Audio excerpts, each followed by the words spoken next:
Good evening, everyone. Welcome to Homeo Target revision classes. So today we will discuss AIPJ 2024 question paper. Okay.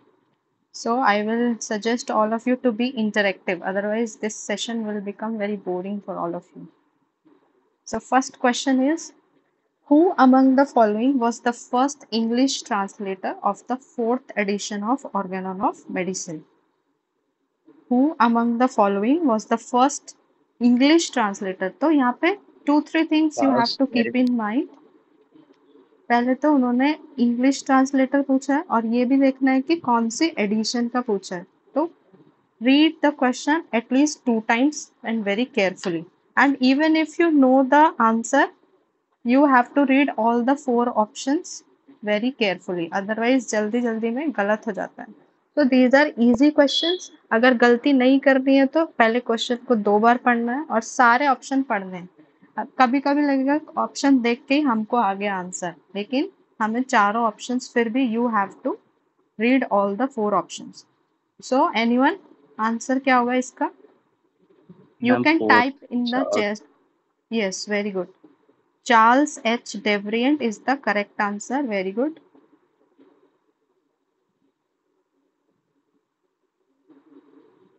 Charles H. Devrient is the correct answer. So you can write in the chat box your answers. So we will quickly discuss what are the important features of all the editions of Organon. So what are the editions, or how many numbers of editions are there? 6 editions are there. So first edition, it was published in, all these slides are very important. यहाँ से कोई ना कोई question आएगा ही. कभी कभी आपको year पूछ लिया जाएगा, उसके एफोरिज्म कितने ये पूछ लिया जाता है, कहाँ पे पब्लिश हुई है ये पूछ लिया जाता है. तो ऑल दीज स्लाइड्स जो भी अभी मैं डिस्कस करूंगी, they are very very important. So first edition was published in 1810 and it content, कितने एफोरिज्म है उसमें? 271 एफोरिज्म है. देन थर्ड क्वेश्चन यहाँ से जो बनता है कि प्लेस ऑफ पब्लिकेशन, ये क्वेश्चन बहुत बार बार आया हुआ है. The first edition is published in Leipzig, and Leipzig में भी मोर स्पेसिफिक जगह है टॉरगांव. ठीक है, तो इसके लिए first, second, third, fourth, fifth, six, तो पहली की 2 एडिशन है वो है लिप्सिक. तो लिप्सिक लिप्सिक, उसके बाद 3 बार Koethen Koethen Koethen Koethen, and last one is Paris. ठीक है, तो एकदम हमको जैसे ये रट लेना है, Leipzig Leipzig Koethen Koethen Koethen and then Paris. Then publisher का क्वेश्चन भी आ सकता है. आर्नोल्ड ऑफ ड्रेसडेन, आर्नोल्ड है पर्सन का नाम and the place name is Dresden. Publisher is Arnold and he belong to Dresden. Title क्या था फर्स्ट एडिशन का? फर्स्ट एडिशन का टाइटल है Organon der rationellen Heilkunde. ठीक है, ये नाम नहीं आएगा, आपका इंग्लिश वाला नाम दे देता है Organon of rational system of medicine. तो फर्स्ट एडिशन का नाम है Organon of rational system of medicine. Then what is the motto of first edition? Gellert's poem. तो यहाँ से ये क्वेश्चन बनता है, फर्स्ट एडिशन का मोटो क्या है? गैलर्ट पोएम. उसके बाद जितने भी एडिशन है सेकंड टू सिक्स, इन सब का मोटो क्या है? Anyone, what is the motto of second to sixth edition? Order supplier. Yes, very good. Ode sapere is the edition, is the motto of rest of the other editions. Okay, ode sapere. Then translation. It was translated by C.E. Wheeler in 1913. यहाँ पे year भी important है, कभी कभी पूछ लिया जा सकता है. So C.E. Wheeler translated it in 1913 and in 2010 it was translated by Mahendra Singh sir and Dr. Subhash Singh sir. ठीक है, दे बोथ ऑल्सो. अगर इंडियन ट्रांसलेटर्स के बारे में पूछा जाए तो Mahendra Singh sir and Subhash Singh sir. And first it was translated by C.E. Wheeler in 1913. Then moving on to second edition. पहले इसका year 1819. Year is 1819. It contained how many aphorisms? 318 aphorisms. But actually इसमें कितने aphorisms है? 315 aphorism and missing aphorisms are 216, 17 and 18. तो ये 3 इसमें missing है, इसलिए actual count became 318. ठीक है, लेकिन अगर पूरा काउंट करेंगे तो 315 आएगा. ये बीच में 3 नंबर जो है वो मिसिंग है. तो कभी कभी ये मिसिंग एफोरिज्म्स कौन से हैं ये क्वेश्चन आ जाता है। तो 216, 17 and 18 are the missing aphorisms. Then second edition को क्या बोलते हैं? Augmented edition. ऑगमेंटेड मीन्स कुछ ऐड करना। सो पहले देखा हमने 271 एफोरिज्म्स थे फर्स्ट एडिशन में, तो इसमें बहुत सारा large number of aphorisms are being added, इसलिए इसको ऑगमेंटेड एडिशन भी बोलते हैं। Then place of publication is Leipzig and publisher is again the same, Arnold of Dresden. अब इसका टाइटल क्या होगा? Organon of healing art. और सेकेंड से लेके फिफ्थ एडिशन तक the title remained same, Organon of healing art. ठीक है, फर्स्ट एडिशन क्या क्या था? Organon of rational system of medicine, लेकिन यहाँ पे रैशनल वर्ड रिमूव किया है। And Organon of healing art ये सेकेंड से लेके फिफ्थ एडिशन तक यही नाम रहा था। मोटो चेंज हो गया, Aude sapere which means dare to be wise, और यही मोटो रहेगा सेकेंड टू सिक्स्थ एडिशन तक। What is the important feature in second edition? Table of content was added in second edition. Very very important previous year questions. Table कौन से edition में introduce हुआ है? second edition में। Then translation किसने किया है? पहला क्वेश्चन यहाँ से याद रखना है, कोई भी ऑर्गेनॉन की एडिशन जो पहली बार किसी भी लैंग्वेज में ट्रांसलेटेड हुई है that is second edition. So second edition is the first ever translation of Organon. ठीक है, बिकॉज फर्स्ट एडिशन हमने देखा कितना लेट जाके ट्रांसलेट हुई है 1913 में, लेकिन ये एडिशन 1824 में ही ट्रांसलेट हो गई बाय बेरॉन वॉन ब्रूनो, या फिर कभी लिखा रहेगा अर्नेस्ट जॉर्ज डी ब्रूनो, या फिर शॉर्ट में ब्रूनो नाम ही लिखा रहेगा। So he translated into which language? French. This is very important. French में ट्रांसलेशन हुआ है, it is not translated in English, it is first translated in French language and in the year 1824 by Baron von Bruno। and second edition ही एक पहली addition है Organon की जो कोई भी अदर लैंग्वेज में ट्रांसलेट की गई है। Then we have the third edition. Third edition came in 1824. It contained how many aphorisms? 320। तो 3 aphorism ऐड हुए हैं, एक्चुअली 317 है। जो मिसिंग थे यहाँ पे भी same numerical mistake is being carried forward, और इसका नाम है इम्प्रूव्ड एडिशन। सेकेंड एडिशन से थर्ड एडिशन में certain improvements are being done, इसलिए इसको इम्प्रूव्ड एडिशन भी बोलते हैं। नाउ प्लेस ऑफ पब्लिकेशन अभी चेंज हो गई है, कोएथन। ठीक है, तो Leipsic Leipsic, now Koethen Koethen Koethen, third fourth fifth में कोएथन ही रहेगा। Publisher is same, Arnold of Dresden। Title Organon of Healing Art, second to fifth edition तक यही है। Now important feature, very very important, यहाँ पे क्या add हुआ? Mesmerism is added in your third edition। Mesmerism is added in your third edition। तो mesmerism के aphorisms anyone fifth edition में क्या है और sixth edition में कौन कौन से aphorisms में given है mesmerism?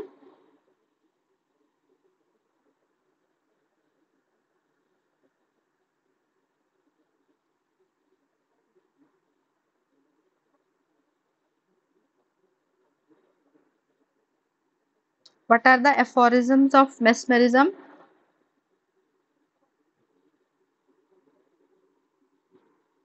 Someone is writing.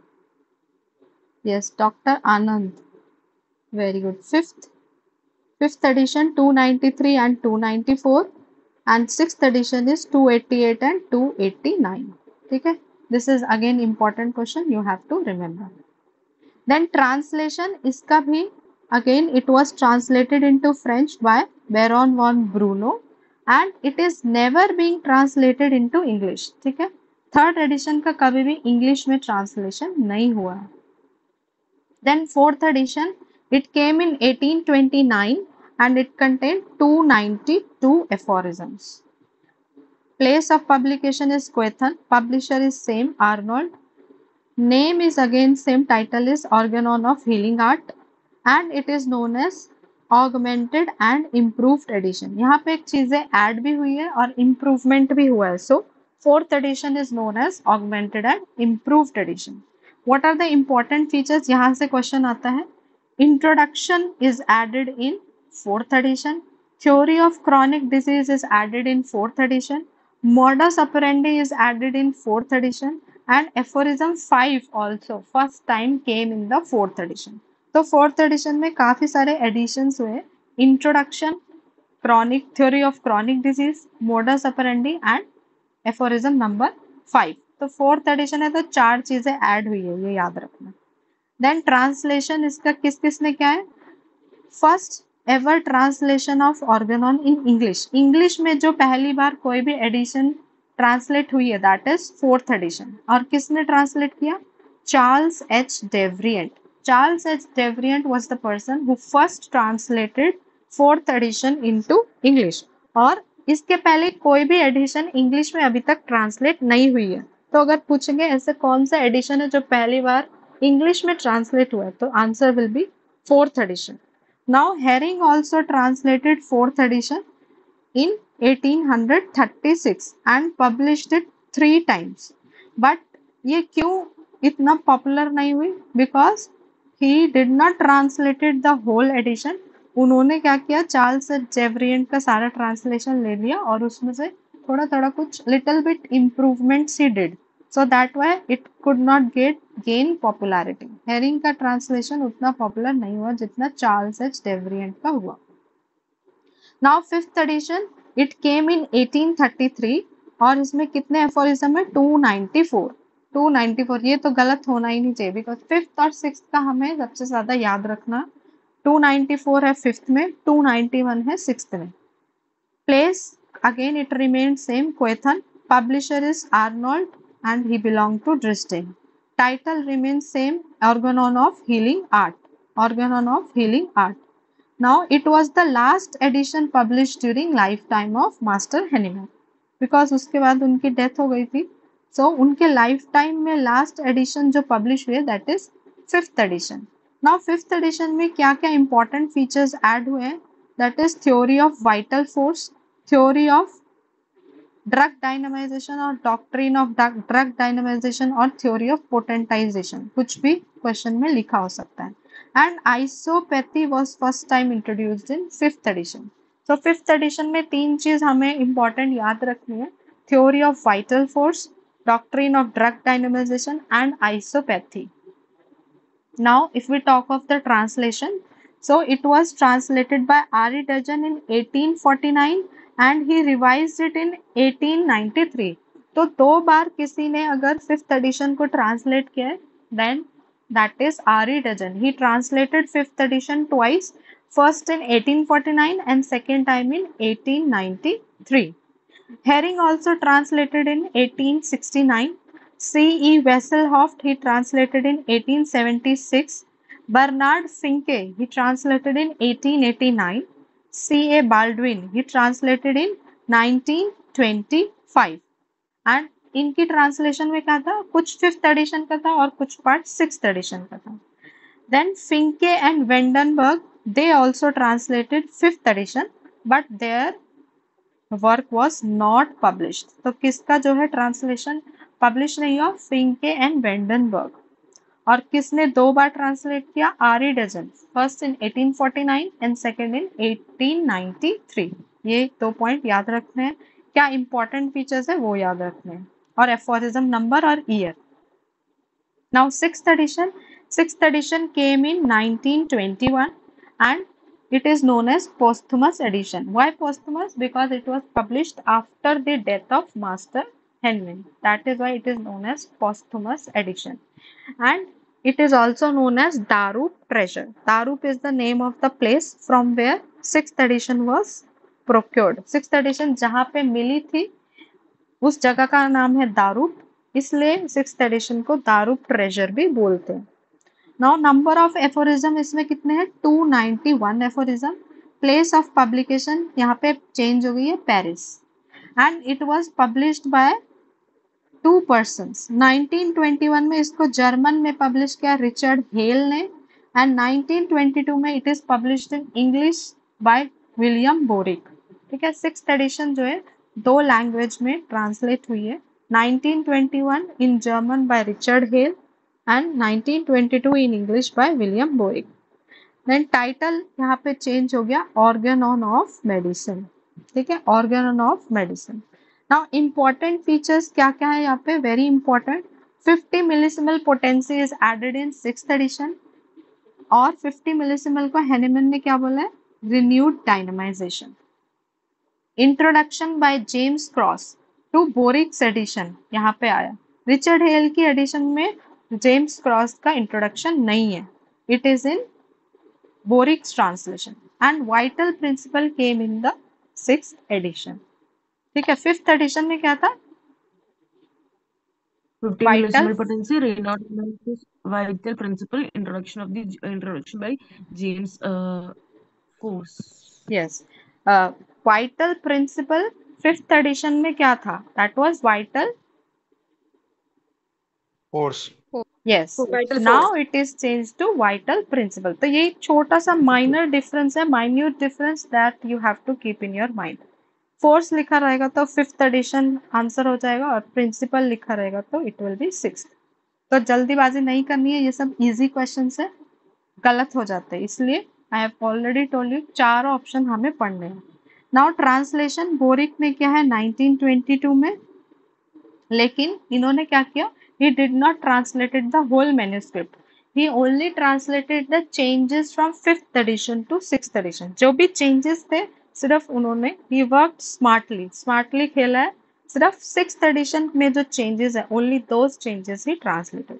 now other authors who translated it, C.A. Baldwin in 1925, Kurt Hochstetter in 1979, E. Hamlin in 1979, Alien Norte, Peter Pendleton and Jost Kunzli in 1982। ये Jost कुंजली वाला पूछा जाता है, ठीक है, ये याद रख लेना। Then Joseph Reeves in 1994, Steven Decker in 1996, but इसमें क्या है, ये इंपॉर्टेंट है, this line is important, but it was published by Wenda O'Reilly, Wenda O'Reilly ने पब्लिश किया है, but translated by Stephen Decker in 1996। Now next question, question number 2, ये statement वाला क्वेश्चन है, तो ये भी हमको बहुत ध्यान से पढ़ना है। तो statement 1 is the wound will be beveled, will have beveled margins if the blade of weapon enters obliquely। The wound will have beveled margins if the blade of weapon enters obliquely। Statement 2 is beveling can be produced by sharp weapons only। Beveling can only be produced by sharp weapons only। So you have to identify which is correct and which is incorrect। कौन सा true है, कौन सा false है, ये हमें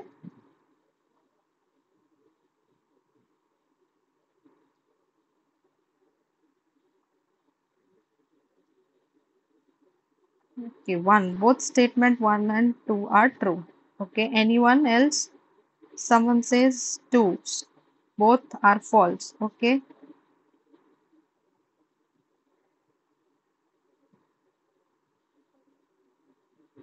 Isha says 1, homeopathy says 1। Okay, let's see what is the answer। Both statement 1 and 2 are true, very good, those who said 1, very good, both statement 1 and 2 are true। So let us see what are beveling cuts। beveling cuts क्या होता है, ये figure देख लो, कभी भी नहीं भूलोगे, जिसमें skin का एक फ्लैप रह जाता है, कट हुआ and flap of the skin is removed, some skin is attached और एक फ्लैप की तरह ऐसे उड़ के रह गई। So beveling cut refers to a cut which is not perpendicular to the skin। ऐसे तो ये नहीं हुआ, it is produced obliquely, इसलिए एक स्टेटमेंट जहाँ पे oblique था that is correct। और यहाँ पे एक एंगल पे वेपन जो है स्किन से अटैच होता है। So you can see one edge makes an angle of more than 90 degree. अगर हम इधर से देखें तो ये more than 90 डिग्री का एंगल है, और if you will see from this side, so this is an acute angle less than 90 degree। So one edge makes an angle of more than 90 degree and one edge makes the angle of less than 90 degree। और beveling से हमें क्या पता चलेगा, okay, ये object है, this is the object, 90 degree angle ऐसे होता है, दिस इज 90 डिग्री, लेकिन इसमें क्या होता है, बेवेलिंग कट में जब इंस्ट्रूमेंट अटैक्स द स्किन, एकदम फोर्स से अटैक करेगा अटैकर जो है, तो obliquely it goes to the skin. तो एक एज जो है it will make the angle more than 90 degree, and दूसरा एज अगर इस साइड से देखोगे तो this angle will be less than 90 degree, and wound with the flap is produced. Skin देख रहे हो, स्किन ऐसे यहाँ से निकल गई है, तो wound with the flap is produced in bevelling cuts. और इससे क्या क्या पता चलता है, how this cut helps the investigator, it usually indicates a homicide. ठीक है, कभी भी सुसाइड में बिवेलिंग कट नहीं होगा, तो it usually indicates a homicide, or sometimes it indicates the position of the assailant and the victim। Attacker और victim, attacker और सफरर की पोजीशन क्या है, ये भी बिवेलिंग कट से पता लगाया जा सकता है। तो ये 2 पॉइंट हमें याद रखने हैं, बिकॉज अभी ये क्वेश्चन तो आ गया कि ये शार्प इंस्ट्रूमेंट से होता है और इंस्ट्रूमेंट एंटर्स ओब्लिकली, ये क्वेश्चन तो आ गया। अब क्वेश्चन चेंज होगा, तो क्या क्वेश्चन आ सकता है, it indicates homicide and it can also help in knowing the position of attacker and the victim।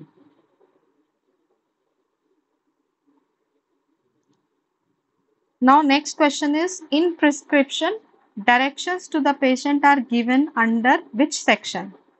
कौन से पार्ट में पेशेंट को बताया जाता है कि कैसे दवाई लेनी है। So we have superscription, inscription, subscription and signature. Shubhi says signature, okay, anyone else? Swapnil signature, okay, okay, very good, signature is the correct answer। now we will quickly go through the parts of prescription। तो prescription के 4 parts होते हैं, superscription, inscription, subscription and signature। superscription ऐसे ही हमें order में याद रखना है, superscription, inscription, subscription and signature। so what is there in superscription? Superscription contains the name and address of the patient, age and sex of the patient and the RX symbol। RX symbol ये भी superscription part में होता है। RX के लिए हमें और क्या याद रखना है, RX is a Latin word, Latin word से आया है ये, लैटिन वर्ड रिसीप, RECEIPE। तो ये भी एक क्वेश्चन होता है, रेसिप और RX is a Latin word, और इसका मतलब क्या है, टू टेक, टू टेक। ठीक है, तो keep also this question in mind. Next part is your inscription part. Inscription में क्या होगा, name of the remedy, potency and its quantity. Name of the remedy, potency and quantity. Vehicle भी इसमें रहेगा, same vehicle, quantity, vehicle, its nature. Suppose if you want to dispense it in your purified water और you want to dispense it in saclet, तो कौन सा vehicle use करना है और उसकी कितनी क्वांटिटी होगी, ये भी इंस्क्रिप्शन में रहता है। तो इंस्क्रिप्शन में remedy, potency and its quantity, and vehicle, its nature and quantity. Next part is your subscription. Subscription में you have instructions for the compounder, compounder को कैसे डिस्पेंस करनी है medicine, that is contained in the subscription part. तो subscription में compounder के लिए directions रहेंगी, एंड सिग्नेचर में पेशेंट के लिए डायरेक्शन रहेंगी, which you have already answered in this question. So how to take the medicine, उसके साथ डाइट क्या लेनी है, क्या प्रिकॉशंस लेना है, क्या कोई लेबोरेटरी एग्जामिनेशंस है वो, प्लस और क्या रहता है, signature of the physician plus उसकी डेट और उसका रजिस्ट्रेशन नंबर। ठीक है, signature then followed by date and then registration number, इस ऑर्डर में हमारी details at the end of the signature part होनी चाहिए। तो सिग्नेचर में direction to the patient plus signature of the physician, date and his or her registration number। Next question. Okay, after 10 minutes this link will be over, so I will send the link again, you all join again। Next question is Norplant। Norplant, a subdermal implant, consists of 6 celastic capsules containing, इसमें क्या होता है, progestogen, oestrogen, लेवोनोर्जेस्ट्रॉल और मिफप्रिस्टोन। Which hormone is contained in Norplant? Okay, I have got some answers।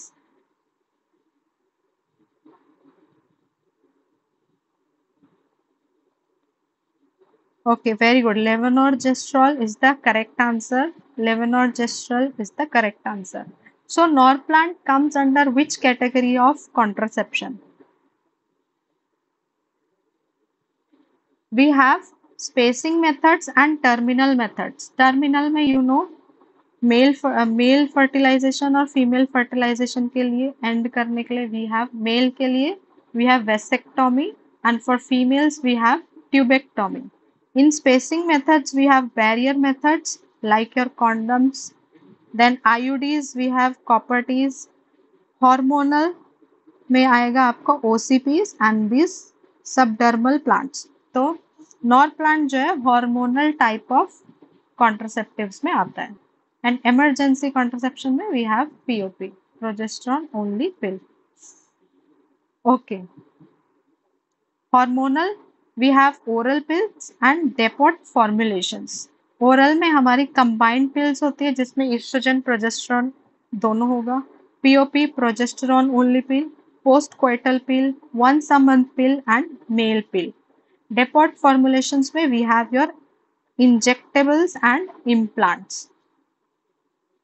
So injectables are of two types. एक है progestogen only जिसमें most important is your DMPA. इसका full form पता होना चाहिए, depot medroxyprogesterone acetate. Depot medroxyprogesterone acetate, ये full form कभी पूछ ली जाएगी. और कितने महीने में इसको दिया जाता है ये भी याद रखना है. गिवन एवरी 3 months एंड एक बार में इंट्रामस्कुलर इंजेक्शन देते हैं 150 mg. So it is given intramuscularly 150 mg every 3 months. और दूसरा है NETEN, दैट इज नॉर्थिसिट्रोन एनेंथेट. ये उतना इंपॉर्टेंट नहीं है. DMPA is very very important, ये क्वेश्चन में आता है. नाउ इम्प्लांट्स में नॉर प्लांट हमने देखा. अभी क्या है, नॉर प्लांट की दूसरी वैरायटी आ गई है, nor plant R2. Nor plant R2 इसमें क्या रहेगा, 2 स्मॉल रॉड्स रहेंगी, सिलिकॉन रॉड्स. जबकि नॉर्मल नॉर प्लांट में कितना था, 6 सिलिसेस्टिक रॉड्स थे, मतलब 6 सिलिकॉन कैप्सूल थी. अभी जो नया वाला नॉर प्लांट है, अगर नॉर प्लांट R2 तो 2 का मतलब क्या है, इसमें 6 silicone rubber capsule, sorry 2 silicone rubber capsules है. तो ये चीज याद रखना, सिंपल नॉर प्लांट लिखा है तो 6 और R2 लिखा है तो it is 2. So this is an update. Now next question is paracentesis thoracis. Paracentesis thoracis is usually done in which of the following intercostal space? In mid axillary line. इसको thoracocentesis भी बोलते हैं. तो कौन से intercostal space में इसको किया जाता है? Thoracocentesis is done in which intercostal space?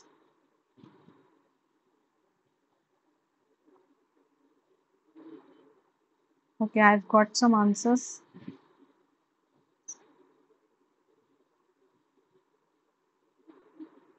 8th, 6th. Okay.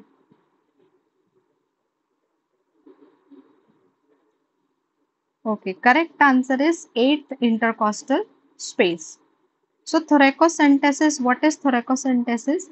It is a procedure that removes abnormal accumulation of fluid or air from the chest. ठीक है. Pleural effusion या pneumothorax, जहाँ पे एयर फिल हो जाती है इन द प्लूरल कैविटी, उसको remove करने के लिए जो प्रोसेस होता है दैट इज thoracocentesis. कौन से स्पेस में होता है, 8th intercostal space in the mid axillary line. We have already known from the question. And what are the contraindication, कब नहीं करना है thoracocentesis? अनकोऑपरेटिव पेशेंट है तो, कोएगुलेशन डिसऑर्डर है किसी को, कोएगुलेटिंग फैक्टर्स प्रॉपर नहीं है, डेफिशिएंसी है तो you cannot go for thoracocentesis. Atelectasis, lung collapse, you cannot do. Then only one functioning lung, then also it is contraindicated. Emphysema, where the pulmonary cavity has become so much enlarged, so then also it is contraindicated. And simple, in case of severe cough and hiccups also it is contraindicated. So these contraindications you have to keep in mind when not to do thoracocentesis. Now next question is, an old man of rheumatic gouty diabetes An old man of rheumatic gouty diathesis complaining of arthritic pains in joint. Arthritic pains in joint. Pains are drawing, tearing, pressing, light or superficial during warm weather. Affect the bones and deeper tissues when air is cold. And pain are going from left to right. And bad manners make him almost beside himself. His suffering seem intolerable. So अगर कोई उसके साथ बदतमीजी कर रहा है तो aggravation हो जाता है. So what is the most suitable remedy for this patient? Okay, 4 colchicum. Very good.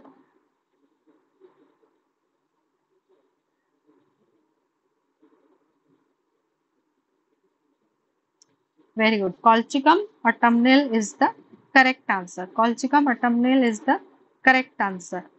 So let us see the pain character of other options. So Rus toxicodendron, commonly known as poison oak, and Anacardiaceae is the family.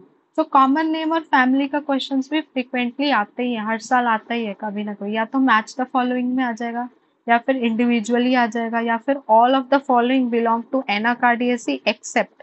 So any kind of question can be asked. So Rus tox का pain कैसा होता है?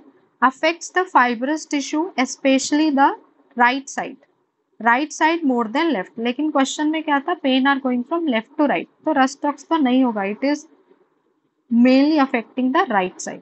Pen कैसे होंगे? As if sprained, as if a muscle और tendon was torn from its attachment, as if bones were scraped with knife. Or pain are worse after midnight. Worse after midnight. And which weather? Wet rainy weather. Question में क्या था? Warm weather में aggravation होता है. And affected parts are sore to touch. Next option was your Staphysagra. The full name is Delphinum staphysagra. Common name is louse seed or Staphysaceae and family is Ranunculaceae. Pain कैसे है इसके? After mechanical injuries from sharp cutting instruments, post-surgical operations, and pains are of stinging, smarting character, like cutting of a knife. Now Bryonia alba, also known as white bryony or wild hop, family is Cucurbitaceae. Pains इसके कैसे हैं? Stitching, tearing, worse at night. Aggravation by motion, ये सबको पता है. And amelioration by absolute rest. Aggravation by inspiration and cuffing से भी aggravation होगा. And amelioration by absolute rest and lying on painful side. This is very important. Can you tell me what are the other remedies for amelioration from lying on painful side? और किसको अच्छा लगता है lying on painful side? Okay. So I was asking what are the other remedies for amelioration from lying on painful side?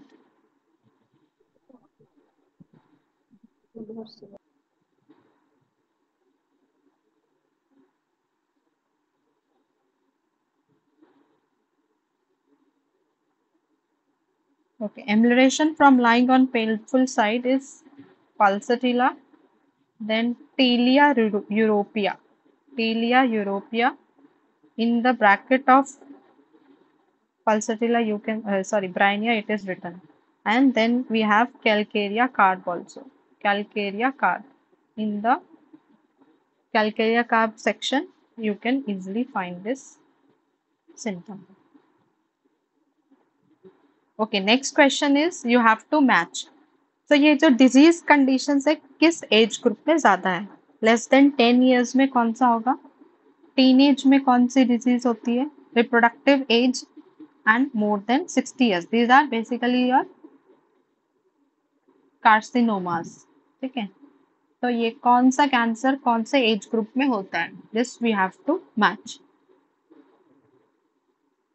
Okay, let me tell you कि सारे question attempt करने के लिए नहीं होते हैं. ठीक है, there are some questions which you should leave. Leaving is also an art because ये सारे देख रहे हो तुम options जो है all are rare topics. ठीक है, these all options are rare topics. आता है तो बहुत अच्छी बात है, नहीं आता है तो इन सब questions के लिए you don't have to worry. ठीक है, because they will keep some questions जो कि हमारे लिए नहीं है. और उसके लिए ज्यादा टाइम वेस्ट नहीं करना है, नहीं आता है तो छोड़ दो। Okay, let us see what are the correct answer. So less than 10 years, it is eosinophilic granuloma. Can anyone tell me what is the other name for popular name for eosinophilic granuloma? It is Churg-Strauss syndrome. Churg-Strauss. Okay. तो ऐसे ये लोग नाम change कर देंगे जो uncommon name है। पता है तो वेल एंड गुड, नहीं पता है तो you don't have to worry about these things because these are all rare topics. Then teenage में कॉमन है Ewing sarcoma, reproductive age group में breast carcinoma and more than 60 years we have multiple myeloma. Multiple myeloma जो है extreme of age group में होता है। Multiple myeloma और breast cancer ये दोनों कॉमन टॉपिक है। तो अगर हम मैच करेंगे, दो सही से मैच हो जाते हैं तो बाकी दो कभी कभी ऑप्शन ऐसे सेट होते हैं वो अपने आप मैच हो जाते हैं। तो ये चीज भी देख लेना, अगर हमें एक एक दो आते हैं तो बाकी दो अपने आप मैच हो जाते हैं। So this eosinophilic granulomatosis with polyangiitis is commonly known as Churg-Strauss syndrome. यहाँ पे हमें मेन जो याद रखना है, इसका most common manifestation, first most common manifestation is asthma and second most common manifestation is mononeuritis multiplex. ये दो क्वेश्चन आते हैं यहाँ से एंड इट इज PN का पॉजिटिव एंटीबॉडी, ये हमें याद रखना है। और ये eosinophilic granulomatous है तो eosinophil count will be more than 1000 पर सेल्स। तो ये तीन क्वेश्चंस यहाँ से इंपॉर्टेंट है। सबसे ज्यादा इंपॉर्टेंट है PN का पॉजिटिव, ठीक है। जो N का है, N का is of two type, PN का एंड CN का। तो याद रखना Churg-Strauss C से है तो C तो नहीं होगा, P होगा, ठीक है। उल्टा यहाँ पे you have to remember Churg-Strauss is PN का positive. Then Ewig sarcoma. Ewig sarcoma is the third most primary malignant bone tumor और ये फर्स्ट 2 decades of life में होता है, इसलिए टीनेज में था Ewig sarcoma. Common in males and most common bone affected. यहाँ पे ये क्वेश्चन बहुत बार आता है। तो most common bone which is to be involved in Ewig sarcoma is femur. ठीक है, ये याद रखना है। Femur is the most common bone which gets involved in Ewig sarcoma. Then multiple myeloma, ये प्लाज्मा सेल का ट्यूमर है और इसमें क्या मिलेंगे हमको, M proteins are found, M protein are found. और इसका एक यूरिनरी फाइंडिंग है जो कि बहुत फेमस क्वेश्चन है। तो यहाँ पे you will find Bence Jones proteinuria, multiple myeloma में Bence Jones proteinuria you will find. Then we have next question, obstinate constipation for years, rectum seems tied up with strictures, even enema used, the agony of passage was like labor. इतना ज़्यादा pen होता है इसको, इतने constipated है कि even after using the enema, the pain is so much like that of the labor pains. So what is answer? Okay, I have got correct answer. Very good. Correct answer is syphilinum. Syphilinum is correct answer. Now we will see the constipation of other options. So sulfur, commonly known as brimstone or flowers of sulfur. Constipation इसका कैसा है, stool hard, knotty, dry as if burnt. तो dry as if burnt ये दो ही है, bryonia and sulfur. Large painful stool, child is afraid to have stool on account of pain. बच्चा जो है वो पॉटी करना ही नहीं चाहता because the pain is so severe. और the pain compels the child to desist on first effort. जब उसको desire feel होगी, urge feel होगी to pass the stool, तो child will not go for passing the stool because of the fear of pain. And there is alternate constipation and diarrhea. Next is our Nux vomica, commonly known as poison nut, belonging to the Loganiaceae family. इसका constipation कैसा है, constipation with frequent unsuccessful desire. This is the red strand of Nux vomica का जो most famous symptom है, unsuccessful desire, बार बार urging feel होगा. Passing small quantities of feces, sensation as if not finished. ये याद रखना, एक ही रेमेडी में ऐसा है, unsuccessful urging, frequent urging and sensation as if not finished. Frequent desire of stool for stool, anxious, ineffectual, emulation for a time being after stool. कब होगा इसका stool? Morning after rising, after mental exertion. This is important. Stool after mental exertion, naxomika. यहाँ पे भी alternate constipation and diarrhea like sulfur and veratrum in person who have taken purgatives all their lives. Then we have nitric acid. Nitric acid में क्या है? यहाँ पे constipation ज्यादा नहीं होती है, तो जब एलन में इंट्रोडक्शन लाइन देखोगे तो you will see that persons who are easily disposed to diarrhea, rarely to those who suffer from constipation. Constipated patient के लिए नाइट्रिक एसिड उतना ज्यादा इंडिकेटेड नहीं है, बट डायरिक पेशेंट्स के लिए ज्यादा इंडिकेटेड है. Then again you have to match the drug substance with the time of collection of their raw material. So chamomilla को कब कलेक्ट करना है? Euphrasia, chelidonium, belladonna. ये टोटल रेक्टिफिकेशन वाला क्वेश्चन है. तो अगर हमें पता रहेगा कि कैमोमिला में कौन सा पार्ट यूज होता है तो you can do this question very easily. अगर पार्ट यूज नहीं पता है तो फिर ये क्वेश्चन नहीं हो पाएगा. तो let us see what are the correct answer. So chamomilla is collected when in flower, क्योंकि ये फ्लावर से बनता है.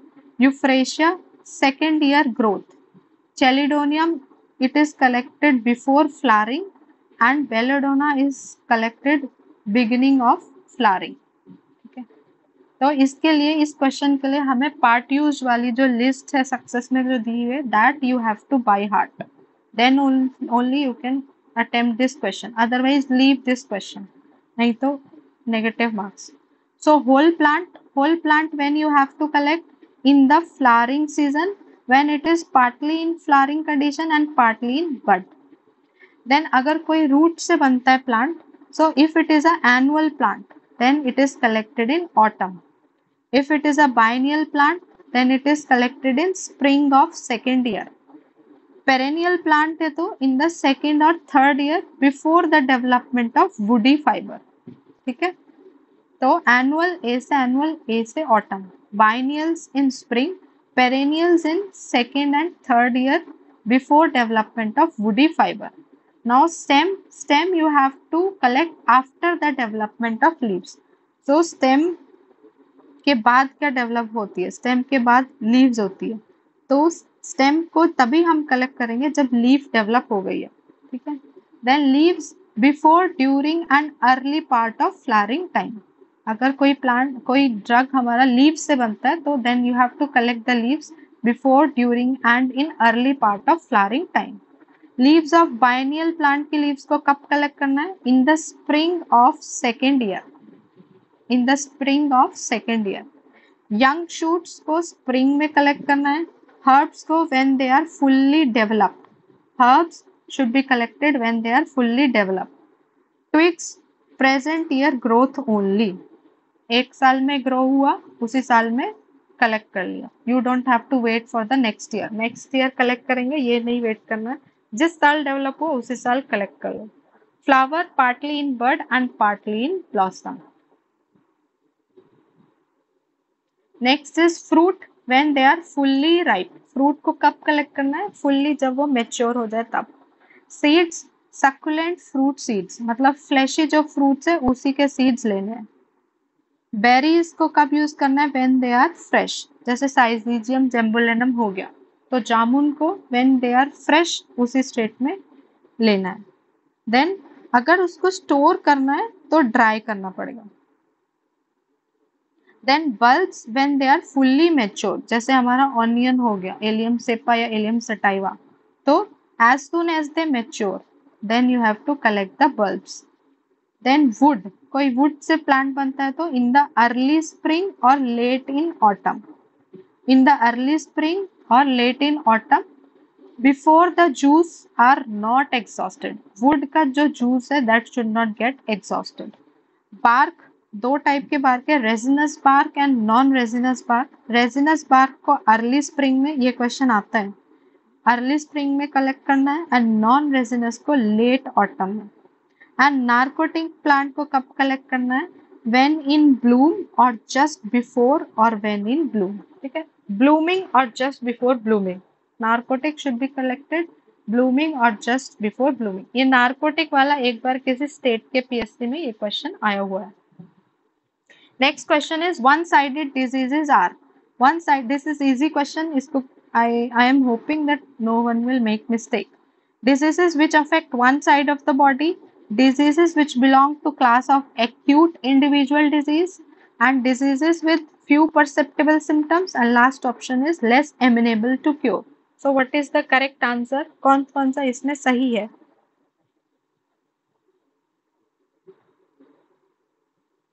Yes, 3 C and D. C and D. Very good. Very good. C and D are correct. So पहला वाला गलत क्यों है? ये वन साइड मतलब ऐसा नहीं है कि लेफ्ट या राइट साइड को अफेक्ट कर रहा है. वन साइडेड मतलब है they are having too few symptoms and it does not belong to the class of acute individual disease, it belong to the class of chronic disease. ठीक है, ये एक टाइप की chronic disease है.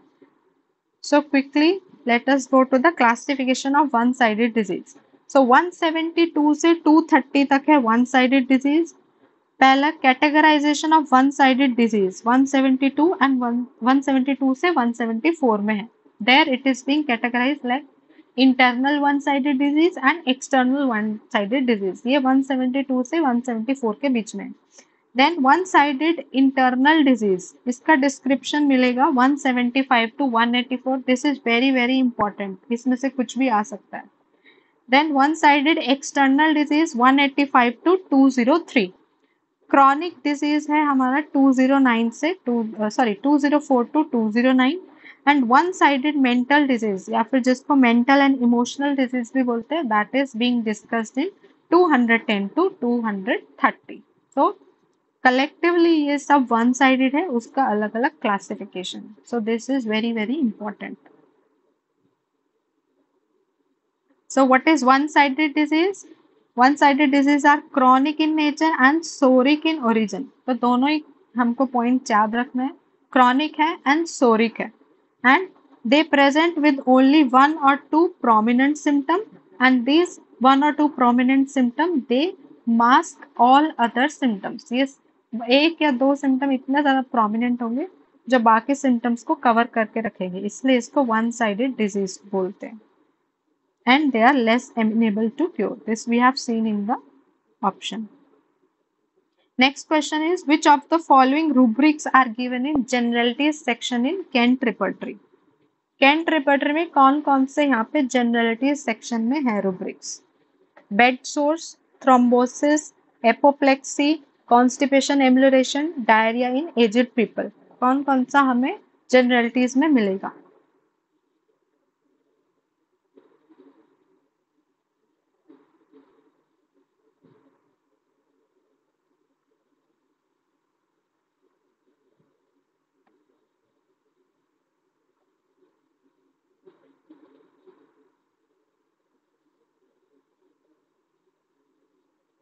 Yes, 2 is the correct answer. B, C and D. That is thrombosis, apoplexy and constipation ameliorates. ये तीनों generalities में है. बाकी bed sore you will find in skin chapter and diarrhea in aged people you will find in rectum. ठीक है, bed sore जो है वो skin में मिलेगा. Diarrhea in aged people you will find in rectum. Next question, which of the following are the true statement regarding MEN, multiple endocrine neoplasia? So, each type of MEN syndrome is inherited as autosomal recessive. Second is MEN type 1 is characterized by a triad of tumors involving parathyroid tumor, pancreatic islet tumor and anterior pituitary tumor. Third is majority of patients with MEN type 1 have hypercalcemia. And fourth statement is medullary carcinoma of thyroid is the most common feature of MEN type 2. So, which of these is correct?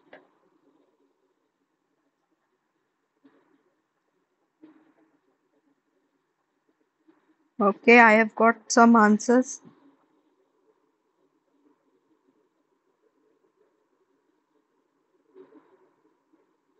Yes. Very good. Those who say D, C and D is correct answer. Multiple endocrine neoplasia जो है वो autosomal recessive नहीं होता, it is autosomal dominant, it is always inherited as a autosomal dominant condition, इसलिए first वाला गलत है, बाकी B C and D are correct. So we will quickly go through MEN syndrome. So MEN1 is also known as Werner syndrome. ये कभी कभी नाम पूछ लिया जाता है. What is the alternative name for MEN1? So it is Werner syndrome, inherited as autosomal dominant. इसमें 3P का triad होता है, parathyroid adenoma, pancreatic tumor और pituitary microadenoma. याद रखना microadenoma है, not macro. और कौन सा एडिनोमा सबसे ज्यादा होगा? प्रोलैक्टिनोमा. ठीक है. Then primary hyperthyroidism is the most common manifestation.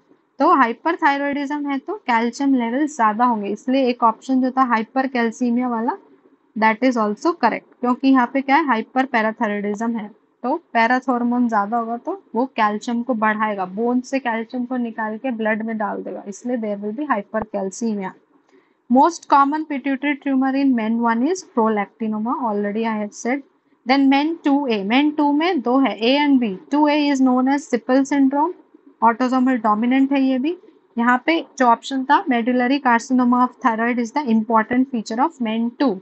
So इसलिए that option was correct. और क्या फीचर इसमें? फियोक्रोमोसाइटोम होता है and again hyperparathyroidism is there. Men2B is known as Gorlin's syndrome and it is also autosomal dominant condition characterized by medullary carcinoma of thyroid, pheochromocytoma, mucosal neuroma, you can see in the figure, intestinal ganglioneuromatosis, marfanoid features and megacolon, toxic megacolon. Then men4, 3 इसमें नहीं है, 2A, 2B and 4. It is also autosomal dominant.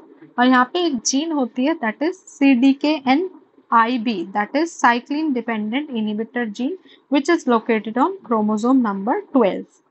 और इसके characteristic feature क्या है? Hyper parathyroidism and pancreatic neuroendocrine tumours.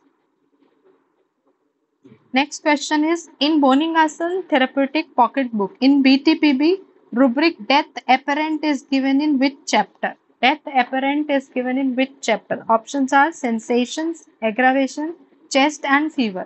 कौन से chapter में है? Okay, sensation. Anyone else? Yes, very good. Sensation is correct answer. Answer is sensations. Very good. So death के और क्या क्या रूब्रिक्स है उसमें वो देख लेते हैं. एक तो हो गया डेथ एपरेंट और इसका क्रॉस रेफरेंस याद रख लो, एस्फिक्सिया है. ठीक है. Then dead appearances of affected parts, ये भी सेंसेशन में है. And deadness sense of single parts, ये भी सेंसेशन में है. तो डेड से 3 रूब्रिक्स है सेंसेशन में, dead appearances of affected parts, deadness sense of single parts and death apparent जिसका क्रॉस रेफरेंस है asphyxia. Then in lethyrism, the toxin present in lethyrus seeds has been identified as. Lethyrism में toxin का नाम क्या है? Beta oxalyl amino alanine, terbutaline, chlorine and iodine. Okay, very good, very good. BOAA is the correct answer, beta oxalyl amino alanine. Okay. So lethyrism is caused by eating which dal? Kesari dal. Okay. It is produced by eating the kesari dal or known as Lethyrus sativus. और इसमें जो toxin होता है that is beta oxalil amino alanine and most commonly found in MP Madhya Pradesh. और इसमें क्या होता है? Spastic paralysis of lower limbs, muscle में स्पैजम होगा उस टाइप वाला पैरालिसिस है. In the lower limbs it is found. Now we have a remedy also in Metia Medica, Lethyrus sativa. Common name is chickpea और इसमें भी same features है जो कि न्यूरल लेथायरिज्म के फीचर्स है. It affects the lateral and anterior columns of the spinal cord, does not produce reflexes and reflexes are always increased. All the reflexes are increased in this remedy, Lethyrus sativa. So can you tell me the remedy in which reflexes are diminished? All reflexes are diminished.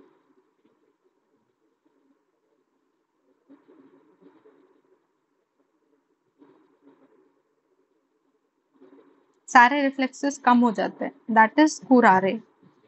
ठीक है, ये याद रखना. Increase है तो लेथाइरस sativus, decrease है तो कुरारे। कुरारे also known as arrow poison. Okay. Now, which of the following statements are correct for EB virus or Epstein-Barr virus infection? So, it is the cause of heterophile positive infectious mononucleosis. EBV spreads by contact with oral secretions. Humoral immunity is more important than cellular immunity in controlling EBV infections. And most EBV infection in infants and young children are either asymptomatic or mild. What are the correct statements? कौन कौन सा इसमें से सही है?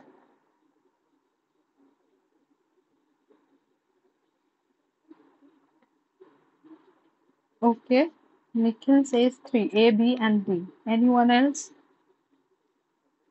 Any more answers? Yes, A, B and D is correct. यहाँ पे humoral immunity से ज़्यादा cellular immunity basically by the CD8 plus T cells is plays a major role rather than humoral. तो बाकी सब ठीक है, सिर्फ ये क्वेश्चन सॉरी ये ऑप्शन गलत है. तो infectious mononucleosis also known as your kissing disease भी इसको बोलते हैं बिकॉज ये ओरल सिक्रीशंस के थ्रू स्प्रेड होती है. And Epstein Barr virus comes under the herpes group of virus. और क्या क्या आते हैं हर्पीस वायरस में? We have EB virus, cytomegalovirus, herpes simplex type 1 and type 2 and varicella zoster virus. तो ये 4 वायरस आते हैं हर्पीस ग्रुप में. तो EBV Epstein Barr virus already we have known oral secretions के थ्रू स्प्रेड होता है. तो during transfer of saliva during kissing, इसलिए इन्फेक्शियस मोनोन्यूक्लियोसिस को किसिंग डिजीज भी बोलते हैं. ब्लड ट्रांसफ्यूजन से भी ये फैल सकता है, लेकिन कॉन्टैक्ट से ये इसका spread is rare. Intimate contact spread is very rare. Now यहाँ पे इंपॉर्टेंट सेल्स मिलते हैं, ये हमें याद रखना है. Downey cells, Downey cells are found in infectious mononucleosis. This is important and you have to remember. Next is clinical repertory by Clark was published in which year? 1904, 1924, 1908, 1939. कौन से ईयर में आई है?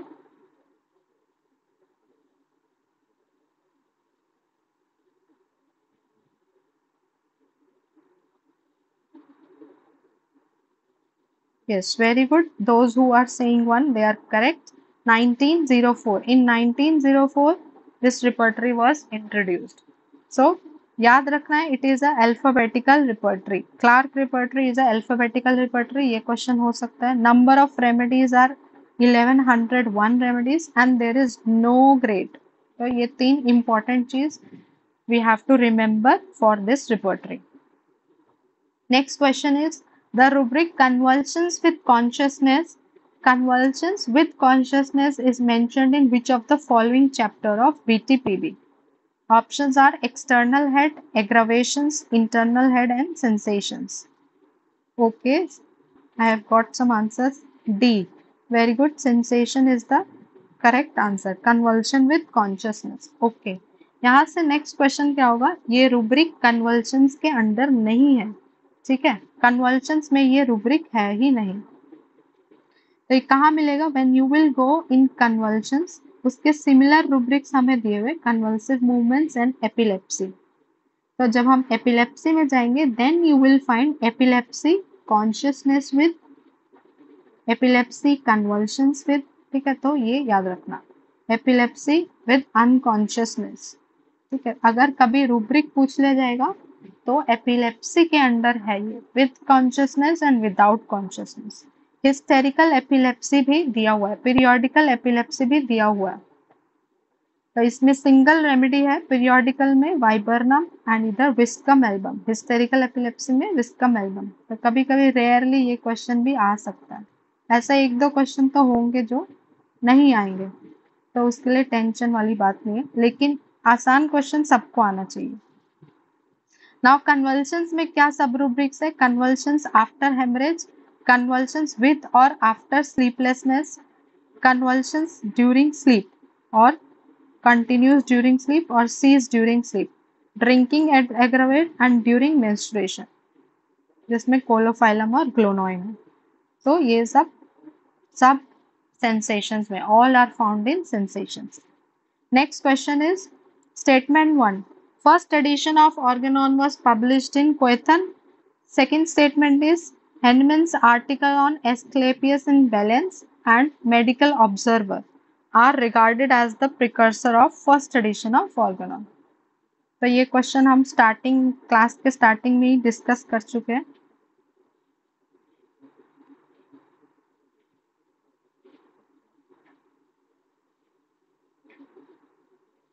Yes, now one person has answered correctly. Both are false. Very good. First edition कब publish, कहाँ पे publish हुई है? लिप्सिक में. लिप्सिक.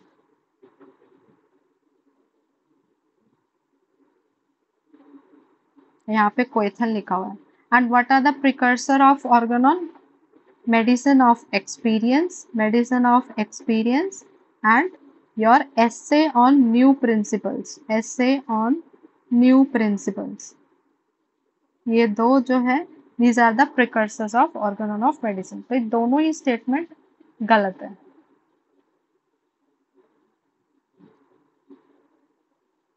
Next question, Barrett's oesophagus is characterised bye.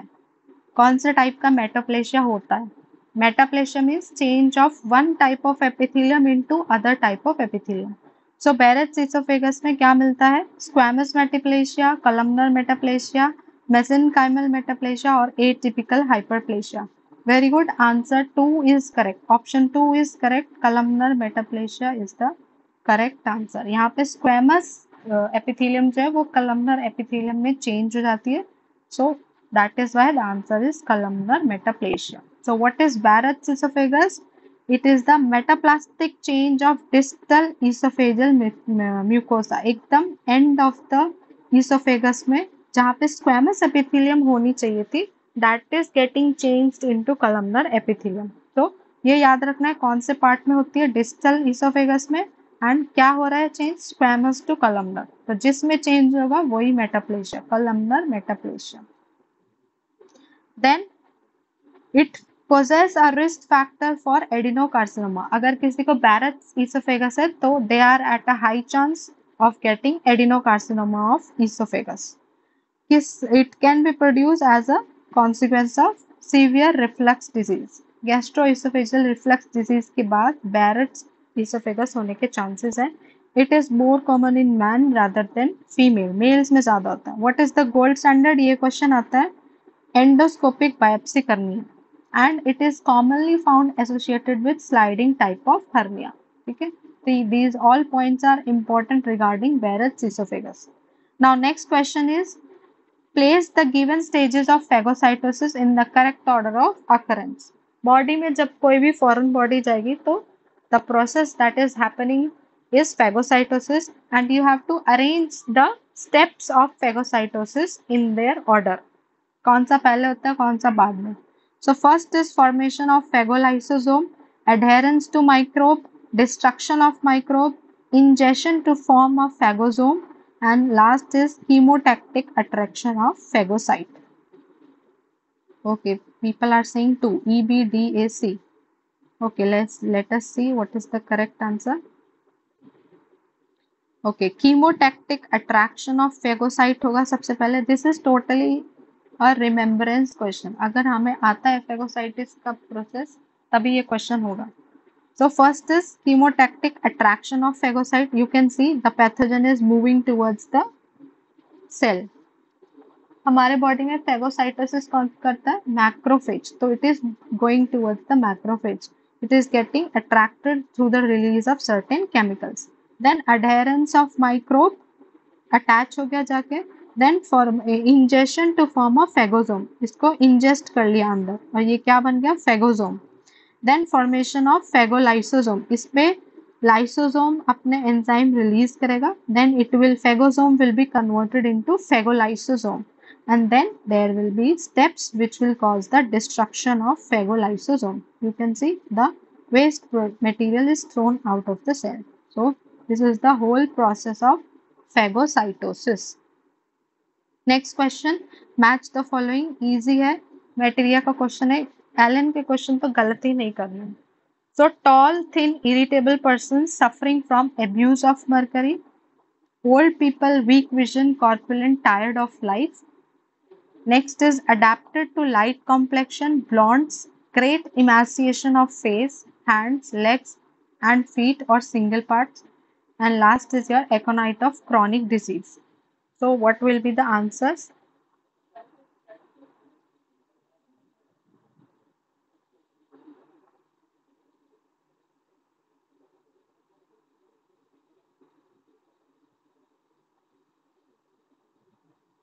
Very good. Second is the correct option. Second option is correct. Okay. Tall, thin, irritable person suffering from abuse of mercury. Argentum metallicum. Old people, weak vision, corpulent, tired of life. Aurum metallicum. Adapted to light complexion, blondes, emaciation है, single parts है, एक में ही है. Selenium. Aconite of chronic disease is aluminum. Very good. Next option. Next question is skeletal muscle. Means ये जो tumours है ये कौन सी टाइप ऑफ मसल से ओरिजिनेट कर रहे हैं? Skeletal muscle, smooth muscle, totipotent cells, adipose tissue. So you have to match with the type of tumor which is arising from these type of muscles.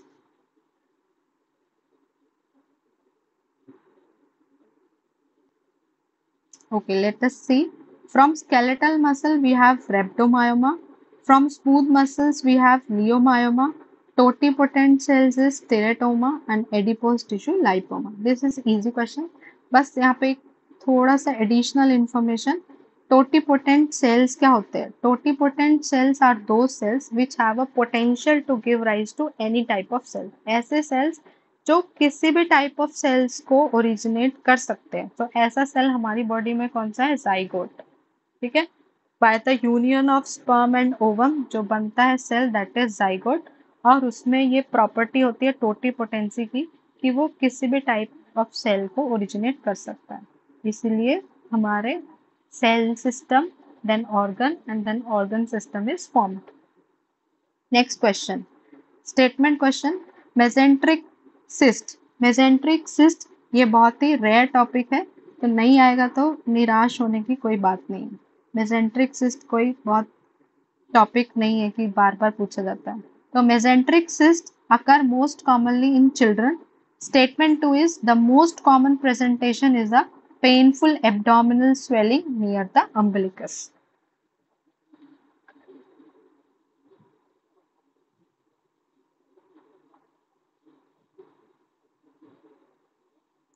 Okay, let us know what is the correct answer. Statement 1 is true but 2 is false. तो पहले ही देख लो what is mesenteric cyst. Mesenteric cyst is a fluid filled collection between the two layers of small bowel mesentery. Small intestine के पास जो mesentery है, covering है, उसमें जो cyst form होंगे, fluid filled cyst, those are known as mesenteric cyst. And incidence क्या है इसका? रेयरेस्ट एब्डोमिनल मास है ये. ठीक है, and before the age of 15, इसलिए ऑप्शन में लिखा था बच्चों में ज्यादा होता है, दैट इज वाई एक ऑप्शन वहां पे करेक्ट है. एंड सिम्टम क्या है? Abdominal distension, vague abdominal pain. लेकिन ऑप्शन में क्या था? It presents with pain around the umbilicus. लेकिन यहाँ पे पेन बहुत कम है, ऐसे vague pain is there. And mass may be palpable. So this is the presentation of mesenteric cyst. Abdominal distension होगी along with diffuse vague type of abdominal pain. Sometimes pain will be there, sometimes pain will not be there. Low grade pain will be there.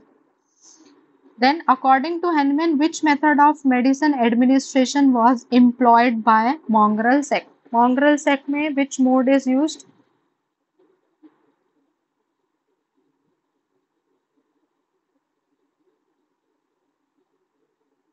Yes, very good. Quid in Buckham Bennett is correct answer. Quid in Buckham Bennett. Quid in Buckham Bennett. कौन से aphorism है ये Kwid in Buckham वेनिट? Anyone? ये भी question हो सकता है ना.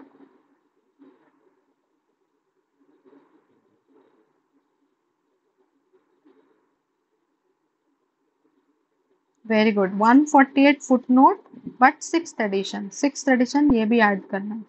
Okay, quid in Buckham Bennett, it is given in 148 sixth edition footnote and इसका मतलब क्या है whatever came in their mouth. Then Odes Apere का meaning क्या है dare to be wise और यहाँ से जो एक question आ सकता है that is ये लास्ट लाइन है हैनेमैन के आर्टिकल की which was published in 1805. Article का नाम क्या है what are poisons, what are medicines. Then next option was Deus Natura. Deus Natura means follow the nature and it is a Latin word and it is given in Introduction to Organon of Medicine. Page number 15, 16, 17.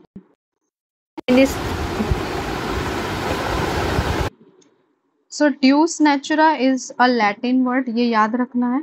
और Organon of Medicine में जितने भी word है they are 99% Latin word ही है. ठीक है, few words को छोड़ के बहुत सारे वर्ड्स है. Most of the words are Latin words. एक और वर्ड है यहाँ पे ड्यूस नेचुरा से मैच करता हुआ that is minister नेचुरी which means servant of nature. जो क्वेश्चन आता है बेसिकली क्या आया हुआ है इनके मीनिंग पूछते हैं what is the meaning of ड्यूस नेचुरा और what is the meaning of minister नेचुरी. तो ड्यूस नेचुरा you have to remember FD, follow the nature, ड्यूस नेचुरा. for ड्यूस नेचुरा remember FD. और मिनिस्टर में तो एस आता ही है तो सर्वेंट ऑफ नेचर. ठीक है, ये गलती नहीं होनी चाहिए. Then we have infinitesimal dose that is the smallest possible dose. इसका मीनिंग है and this infinitesimal dose is given in homoeopathic treatment. Next is asthma worse in open air and sitting up and better by lying down and keeping the arms stretched far apart is the feature of which remedy? Arsenicum album, Sorinum, Carboveg, Medorrhinum. Very good. You all are correct. It is Sorinum. Sorinum is the correct answer. Sorinum is correct answer. Very good. Okay, let us compare the different asthmas given in Allen's keynote. Arsenicum album, इसमें क्या है breathing asthmatic must seat और bend forward. ठीक है, ए में ए से arsenic, ए मतलब आगे, बेंड फॉरवर्ड. फॉरवर्ड अगर होगा तो आर्सेनिकम एल्बम, बैकवर्ड अगर होगा बेंड फॉरवर्ड और बेंड बैकवर्ड. ठीक है, head back, then it is hepar sulph. ठीक है, तो आर्सेनिक आगे, बेंड फॉरवर्ड. ठीक है, then arsenic springs out of bed at night especially after 12 o'clock. you know arsenic में मिडनाइट एग्रेवेशन होती है, midnight and mid Noon, 12 o'clock in the day and 12 o'clock at the night दोनों. Unable to lie down for the fear of suffocation, attacks like croup instead of usual urticaria. Then carbo veg का क्या है, asthma dates from measles or pertussis of childhood. और इसमें asthma क्यों है, due to deficient capillary circulation, it causes blueness of the skin and coldness of extremity, vital powers nearly exhausted, desire to be constantly fanned. और किस remedy में है desire to be fanned? Medo, lachesis. Very good Reema, lachesis is correct. Carbo veg को पास से fanning चाहिए और lachesis को दूर से. Okay, Medorrhinum is asthma choking caused by weakness or spasm of epiglottis, larynx stopped so that no air could enter, only amelioration by lying on face and protruding the tongue. ये position medorrhinum में important है. asthma relieved by lying on face and protruding the tongue. Then Calicard, asthma relieved by sitting up or bending forward और bye rocking. ठीक है, यहाँ पे भी forward है लेकिन रॉकिंग वाला यहाँ पे ज्यादा इंपॉर्टेंट है. जैसे ही रॉकिंग आएगा you can easily identify it is talking of kali carb. Worse from 2 to 4 AM. ठीक है, this is the very important aggravation time of kali group 2 to 4 AM. Person suffering from ulceration of lung, ये Hahnemann की line यहाँ पे मैंने क्यों दी है, ये बहुत इंपॉर्टेंट है, कभी कभी पूछ लिया जाता है. दिस इज सेड बाय, तो हेनेमन की लाइन है यहाँ पे, person suffering from ulceration of lungs can scarcely get well without this antipsoric. Then hepar sulph, asthma, breathing, anxious, wheezing, rattling, short deep breathing, threatens suffocation, must bend head back and sit up, and asthma after suppressed eruptions. So rhinum भी है bracket में. Next question is statement question. The classic triad of congenital defects in congenital rubella syndrome are deafness, cardiac malformations, and cataract.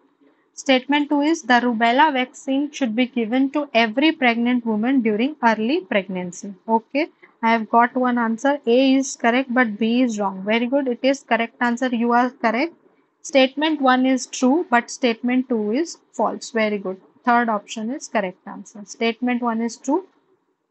तो congenital rubella syndrome के लिए you have to remember the mnemonic that is CCD की coffee पीने जाते हैं सब, तो CCD से ही इसके फीचर्स है. C for cataract, C for congenital heart disease. तो कौन सी हार्ट डिजीज होती है ये हमें याद रखना है. पीडीए, पेटेंट डक्टस आर्टेरियोसस, ये होता है. Deafness is there. Which type of deafness? Sensory neural deafness. Conductive deafness नहीं होगा यहाँ पे, ठीक है. Sensory neural deafness. एंड इसके रेटिना में when you will do retinoscopy तो you will see salt and pepper appearance, ठीक है. salt and pepper appearance of the retina. अगर यही होगा कि स्कल में salt and pepper appearance कौन सी कंडीशन में होता है? in which condition you will find salt and pepper appearance of the skull? Very good. Hyperparathyroidism is the correct answer. Very good. Salt pepper appearance of the skull is seen in hyperparathyroidism. Next question is wasting of thenar eminence and positive tinel sign are produced due to compression of which nerve? Common peroneal nerve, ulnar nerve, median nerve, lateral cutaneous nerve of the thigh.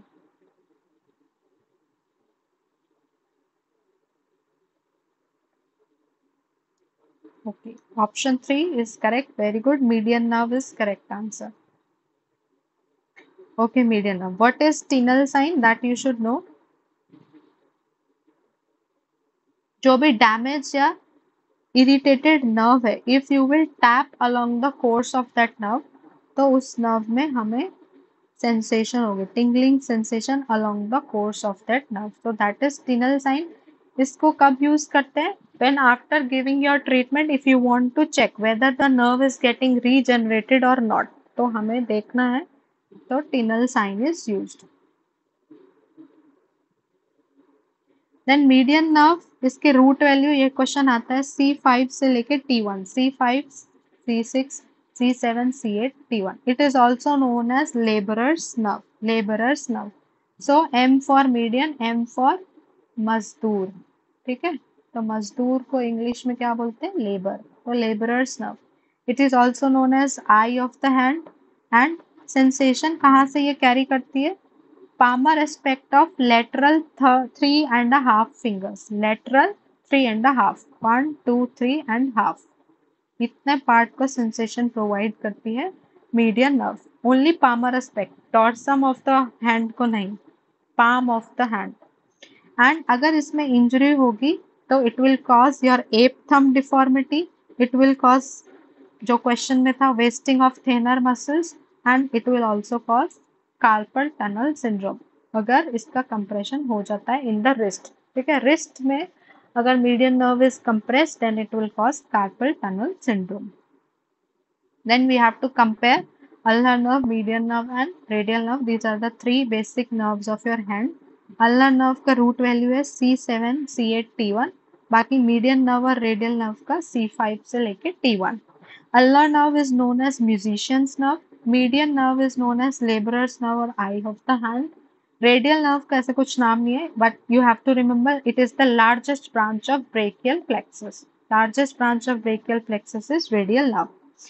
अगर ulnar nerve में injury होती है तो it will cause partial claw hand. And complete claw hand कब होगा? जब both ulnar nerve and median nerve is injured, ठीक है. बिकॉज मीडियन नर्व 3.5 को सप्लाई कर दिया, बाकी बचा हुआ 1.5 is supplied by ulnar nerve. तो दोनों अगर पैरालाइज हो जाएंगे या इंजर्ड हो जाएंगे तो it will cause complete claw hand. अगर ओनली अल्नर नर्व इंजर्ड है तो it will cause partial claw hand. Then ape thumb deformity is caused by median nerve. Pointing index is caused by median nerve. Hand of benediction is caused by injury of median nerve. Radial nerve से क्या होगा? Wrist drop, Saturday night palsy and crutch palsy. Test क्या क्या करते हैं हम ulnar nerve के लिए? बुक टेस्ट और फॉर्मेन टेस्ट और कार्ड टेस्ट। मीडियन नर्व के लिए पेन टेस्ट और अभी क्वेश्चन में देखा टिनल टेस्ट। इसके लिए एक मैं ट्रिक बता देती हूँ जो क्वेश्चन सॉल्व करने में हेल्प कर सकती है। डॉक्टर कूमा करके हम लोग याद कर सकते हैं। डी फॉर ड्रॉप, तो अगर ड्रॉप होगा तो radial nerve. C for claw hand, claw hand होगा तो अल्नर नर्व, ठीक है। एम फॉर मीडियन नर्व, और मीडियन से क्या होता है? Ape thumb deformity. तो ऐसे एक हम याद कर सकते हैं।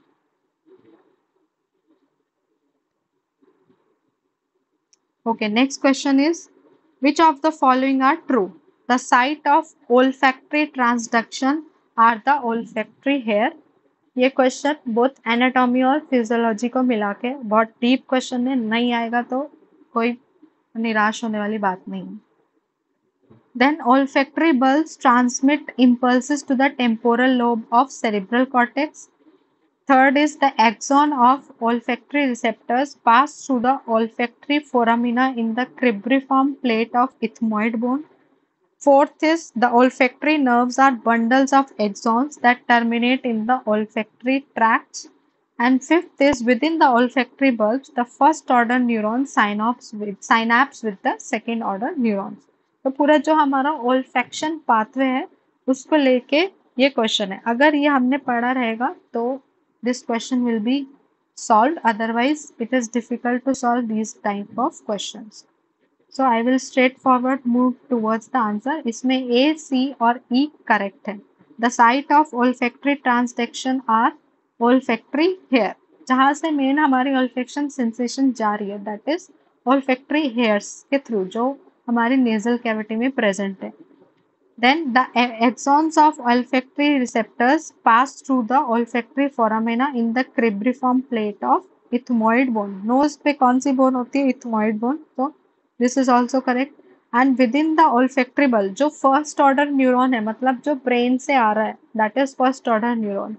and जो वहाँ उसके साथ जो second order neuron लगेगा वो कहाँ पे जाके synapse करा रहे हैं? where they are meeting? They are meeting in the olfactory bulb। तो ये तीनों सही है।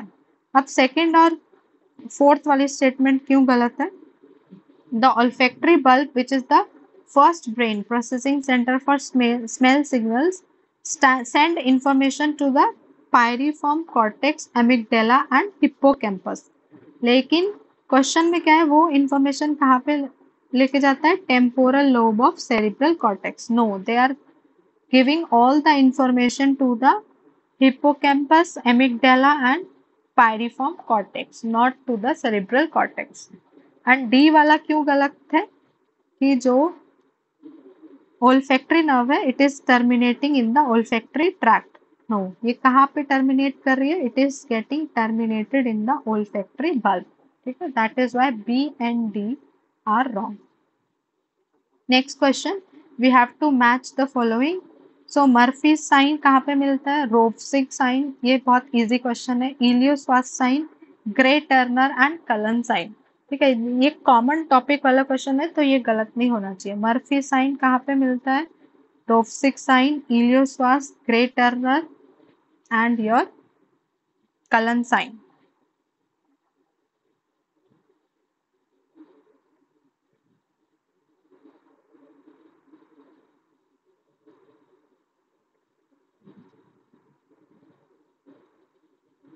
Very good. Those who are telling 2, they are correct. Option 2 is correct. Okay, Murphy's sign is seen in acute cholecystitis. Rovsing sign is seen in acute appendicitis. Then Ilios-Swartz sign is seen in Ilios-Swartz abscess और perinephric abscess, और ये हमारा appendicitis में भी sign ये मिलता है।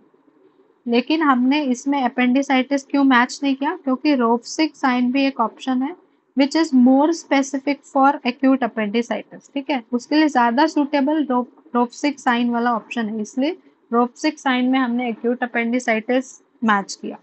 Grey Turner and Cullen sign, जहां पे भी कोई भी हेमरेज होगा एब्डोमेन में तो उसमें ग्रे टर्नर और कलेंसाइन होगा। तो haemorrhagic pancreatitis, aortic rupture, ruptured ectopic pregnancy या रप्चर्ड स्प्लीन भी होता, तब भी यही आंसर होता। तो any haemorrhage in the abdominal cavity will produce Grey Turner और ग्रे टर्नर एंड कलेंसाइन। तो मर्फी साइन हो गया। मर्फी ट्रायड क्या होता है? मर्फी साइन क्या होता है? Point of maximum tenderness in acute cholecystitis. लेकिन अगर ऑप्शन में या क्वेश्चन में पूछेगा मर्फी ट्रायड, तो क्या होगा? Murphy triad is seen in acute appendicitis and इसमें क्या है? 3 चीज होती है, पेन, फीवर एंड वॉमिटिंग। इसको पी से याद रख सकते हो। Pain, pyrexia and puke. Puke means vomiting, pyrexia means fever. So pain, fever, vomiting. This triad is known as Murphy's triad, which is found in acute appendicitis. Then we have Ropsing sign. Ropsing sign जो है, इसमें क्या होता है? If you palpate on the opposite side, then you will feel pain in the at the site of inflammation. So left lower quadrant में palpate करने से you will feel pain in the right lower quadrant. Then psoas and obturator signs, ये भी हमें acute appendicitis में मिलते हैं, लेकिन अगर इलियोश्वास एब्सेस होगा तो it is more specific for that condition. Cullen sign क्या है? Bluish appearance around the umbilicus. And Grey Turner sign क्या है? Bluish appearance in the flanks of the abdomen. Next question is the ninth target of sustainable development goal of 2030 is। तो ये total याद करने वाला question है। सारे target जिसको याद होंगे वो ये क्वेश्चन कर पाएंगे। ठीक है, तो very correct, third option is correct. By 2030 sustainability reduces the number of death and illnesses from hazardous chemicals and air, water and soil pollution and contamination। तो ये नाइन्थ गोल है। टोटल सस्टेनेबल डेवलपमेंट गोल्स में कितने goals हैं? Anyone? 17 goals are there. ठीक है, ये एक क्वेश्चन हो सकता है, बन सकता है। और ये किसने इंट्रोड्यूस किया है? United Nations. कब आया है? 2015 में। ठीक है, total 17 goals are there and adopted by United Nations in 2015 to overcome all the global challenges.